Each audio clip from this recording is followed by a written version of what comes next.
Hi guys, welcome back to my channel. This video is going to be on the tips that I can give you to help you pass the NCLEX. If you guys are interested, let's get into the nitty-gritty.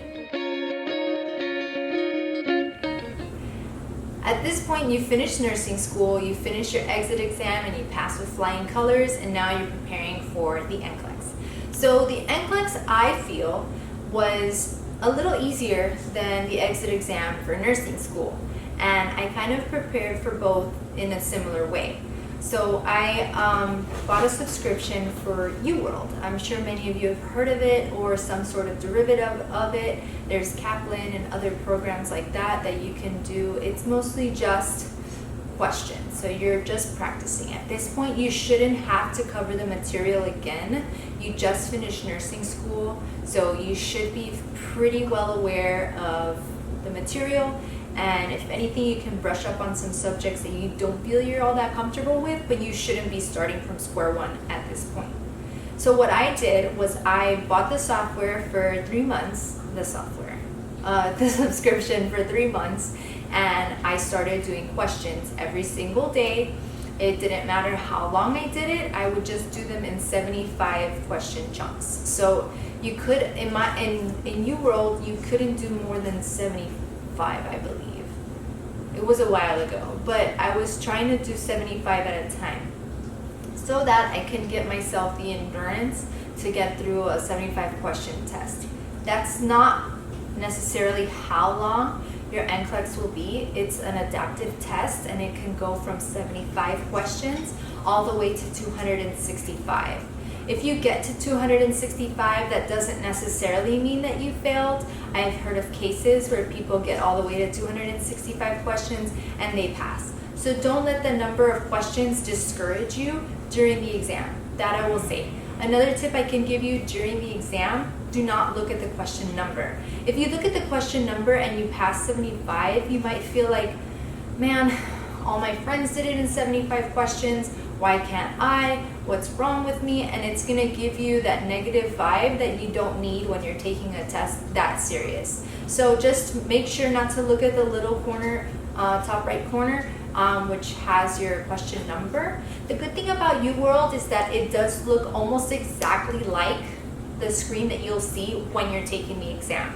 So I will say that I preferred that I had the UWorld experience because I was already comfortable with how the screen was set up, the calculator where I could find it, things like that. It was just very simple, very easy to use as well, and something that I feel helped me pass. Another thing that I did after I got through the endurance of the 75 questions, because at some point too I kind of got burned out.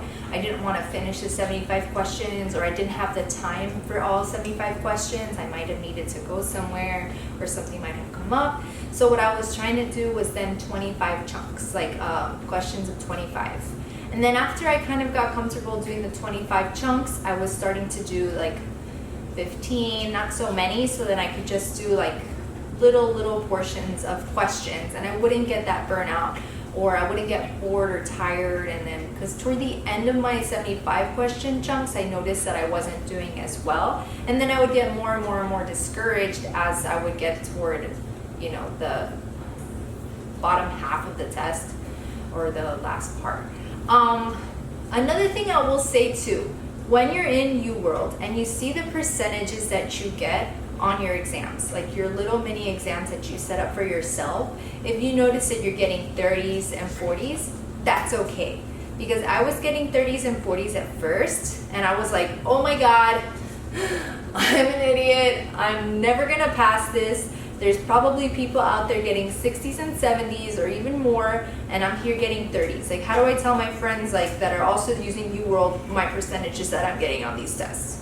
So what I decided to do was just to keep pushing. A lot of times I missed out on sleep because I couldn't sleep, thinking that I was still getting 30%, 40% on my quizzes. So I started to notice that the harder I tried, the more I noticed, like if I didn't know a topic on the question, I would write it down and look it up, that I was doing better. I was starting to get 40s and 50s.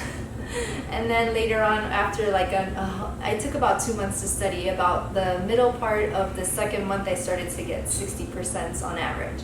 So then I just decided I needed to take this test anyways. I had already a date signed up.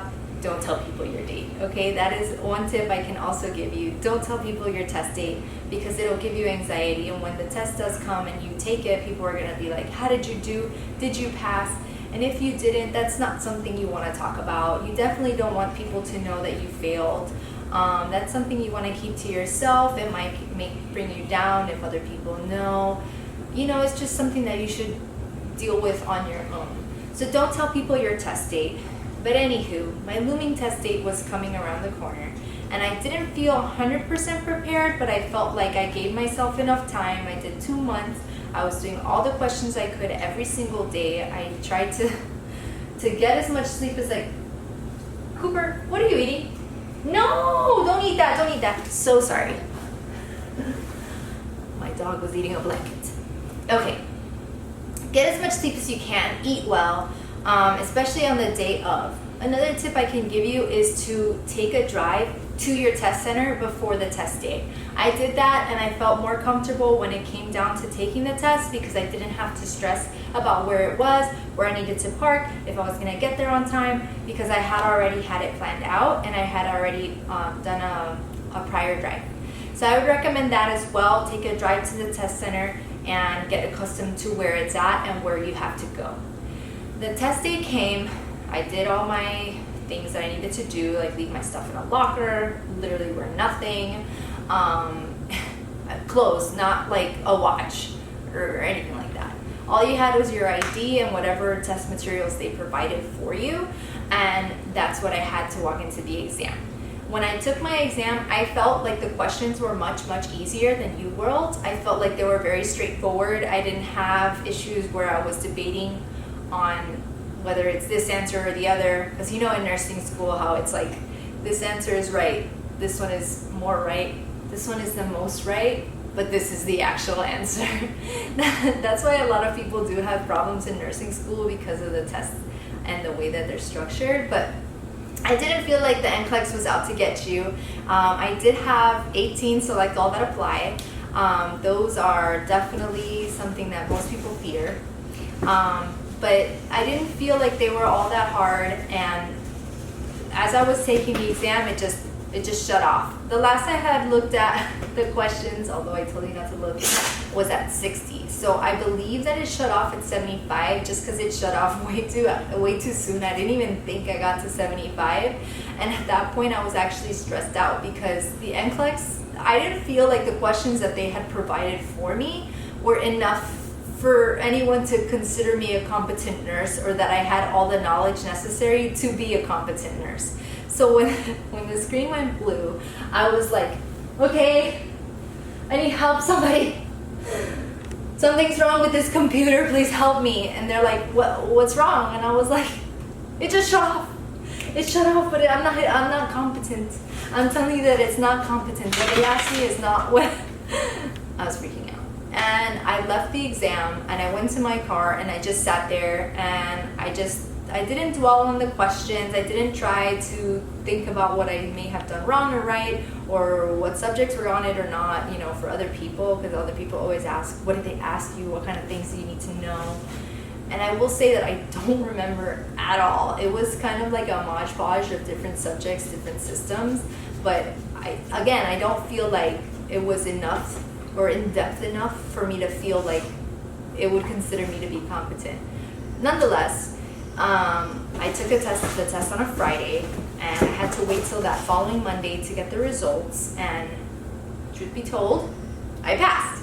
So that's really all I can say about the NCLEX. So if I had to narrow it down to tips, I would say get UWorld, the subscription. I would say a minimum of 3 months, but you can do it month to month.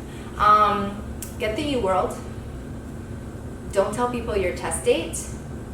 Do as many questions as you possibly can. Go to the test center beforehand so you're accustomed to where it's at and you don't stress out on the day of the exam. And then just try your best. You know the material. You got to this point already. You got this. Well, that's all I could say for this video. If you have any other ideas that you want me to do, Comment down below. Otherwise, I'll see you in my next video, guys. Bye.